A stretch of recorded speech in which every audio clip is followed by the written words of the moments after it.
4.5 billion years ago, Earth was off to a rocky start. We'd just collided with another early planet the size of Mars, a cataclysmic event that melted both planets and spun off a sizable chunk of lava that cooled into our moon. This impact set the stage for the Hadean Eon, named, of course, for Hades, the Greek god of the underworld. It was a name that matched Earth's generally hellish vibes at that point, since our planet was so hot that our atmosphere actually contained vaporized gaseous rock. We're talking temperatures around 2,000 degrees Celsius.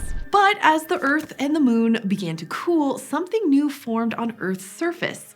Liquid water, which seems standard. After all, 71% of the Earth is covered in our estimated 366 trillion gallons of water. Except we shouldn't have that water.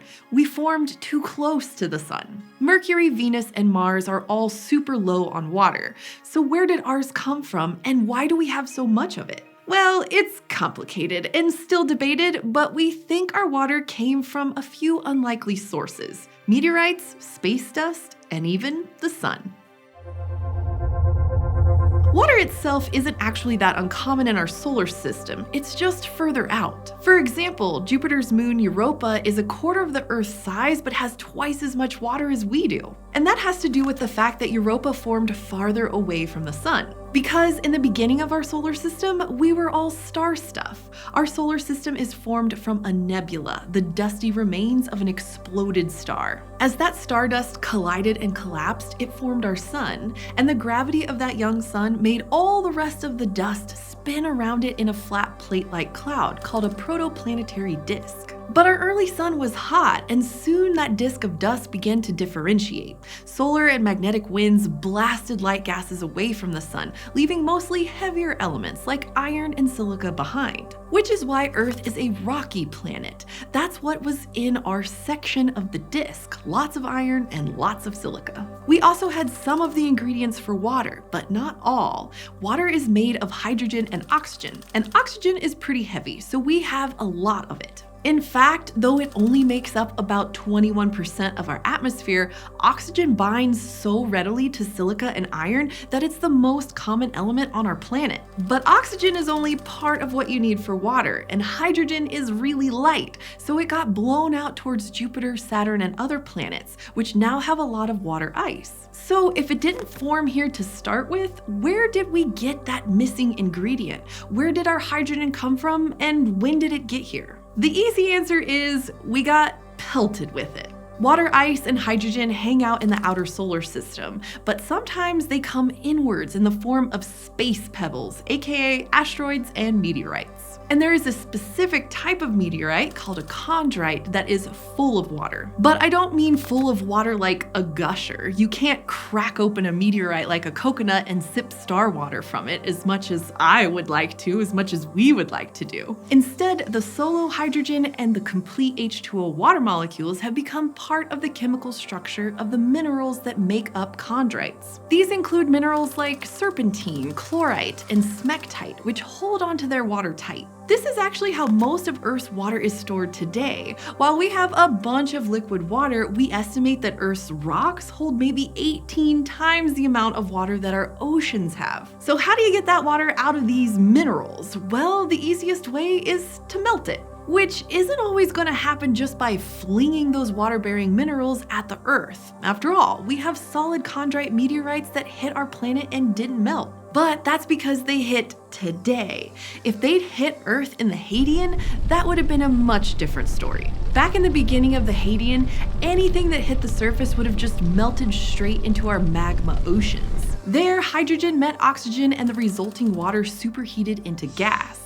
Lighter than magma, the water vapor would bubble up and out into our atmosphere. But this process was a race against the clock because our magma surface was cooling, and once a solid lid of rock formed, no more water could escape. The oldest traces of rocks we found date to about 4.4 billion years old, so that's probably when the lid of solid rock formed.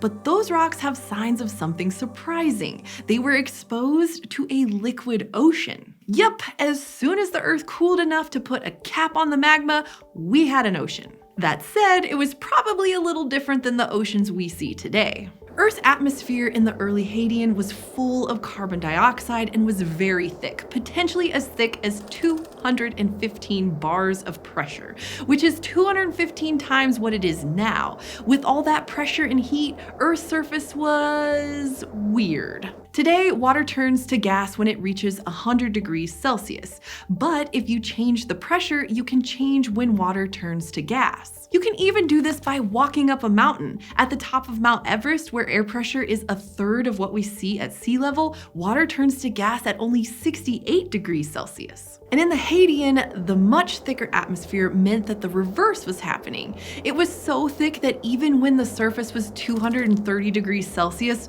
water didn't boil. So our first ocean was superheated. Fortunately for us, that superheated ocean didn't last. By the end of the Hadean 4 billion years ago, the surface of the Earth was very similar to what it's like today. A rocky crust, an ocean of liquid but not superheated water, and an atmosphere of about the same pressure as today. So from meteorites to magma to air to superheated oceans, that should be the story of Earth's water.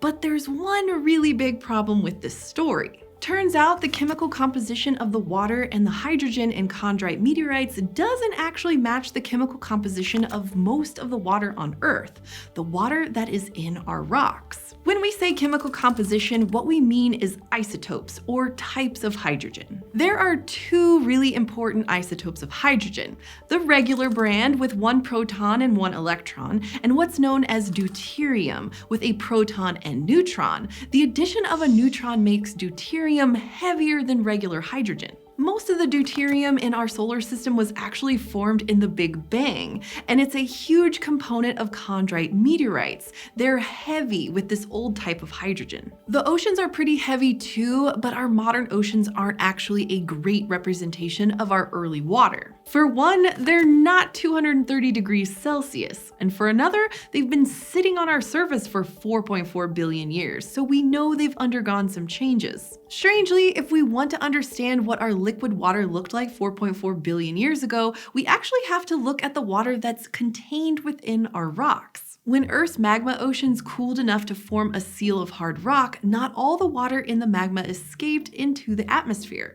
A lot of it was trapped below the surface in a layer of Earth known as the mantle. Over time, pieces of the mantle have been shoved to the surface through plate tectonics, and we've been able to look at the hydrogen the rocks of the mantle contain. And it's a lot lighter than the hydrogen we see in the oceans, which is part of why the source of Earth's water is still somewhat debated. How could we have such light water in our rocks when chondrites have such heavy water? This problem has spurred a lot of research in the last decade. Scientists did find a special meteorite called an enstatite that has lighter hydrogen, but most of them think there's not enough of these meteorites to make up the difference. Then in 2021, scientists reported on some interesting samples that were collected from an asteroid, and maybe came up with the answer. They found that the samples had a uniquely high level of light hydrogen, but to confirm their growing suspicions of where that hydrogen came from, they had to replicate the process. So they measured the hydrogen and water content of olivine crystals before and after they exposed them to the equivalent of solar wind. When they looked at them afterwards, they found that just like the asteroid samples, they had a crust of accumulated water built with light hydrogen. So where did this light water come from? Well, it's literally light water because it came from the sun. Solar winds from our sun shoot out a lot of particles, including protons. When those protons hit dust in their path, they can sometimes steal an electron, and a proton plus an electron is light hydrogen. Slam that light hydrogen into a rock with some oxygen in it, and boom, you've made light water. Or more realistically, slap that hydrogen ion into some localized space dust or a meteorite. When that falls to Earth, it carries down light water into our magma ocean, which is then trapped in our mantle over time. So the story of water on Earth is complicated. During the Hadean, we accumulated light water and stored it in the rocks that became our mantle, but meteorites continued to rain down, and our oceans eventually became full of much heavier water. So the water that you drink today today has had quite a journey to get here, and it isn't all from the same source. It came from space as a combination of meteorites and sunburnt dust. It melted into our magma, then bubbled out and rained down into superheated puddles. Eventually, it cooled enough to let life form. So while the story of where Earth's water came from is incredibly complex, what it ultimately means is that your existence boils down to space dust and sky pebbles. Wednesday, October 12th is National Fossil Day, and we've made it an annual tradition to do something fun on the Eons channel to celebrate. This year, it's a 4-hour live stream. Michelle, Callie, and I will be here on YouTube playing paleontology games, answering your questions, and hanging out with special guests. We are so grateful for the wonderful community that has grown around this channel, and we want to give you an inside look at who makes Eons and how it gets made. It's a real team effort from our writers and editors to our producers and our patrons. So we hope you'll join us then for what we're calling Eons Live, an epic live stream. I would pronounce that epoch, but an epoch live stream doesn't make sense when you say it like that. Hope to see you there. So now that you know about the origins of our water, be sure to check out the Search for the Earliest Life to find out what might have been the first Earthling. And we're starstruck by this month's Eontologists. Annie and Eric Higgins, Chase Archambault, Colton, Jake Hart, John Davidson Ing, Alex Tamai, and Melanie Lamb Carnevale. By becoming an Eonite at patreon.com/eons, you can get fun perks like submitting a joke for us to read, like this one from Derek Helling. What do you call two Machairoduses wearing sleeveless jackets? Vest friends. I guess anybody could be vest friends wearing sleeveless jackets versus little saber-tooth things, but whatever, fun. Thanks for your joke. And as always, thank you for joining me in the Adam Lowe studio. Subscribe at youtube.com/eons for more adventures in deep time.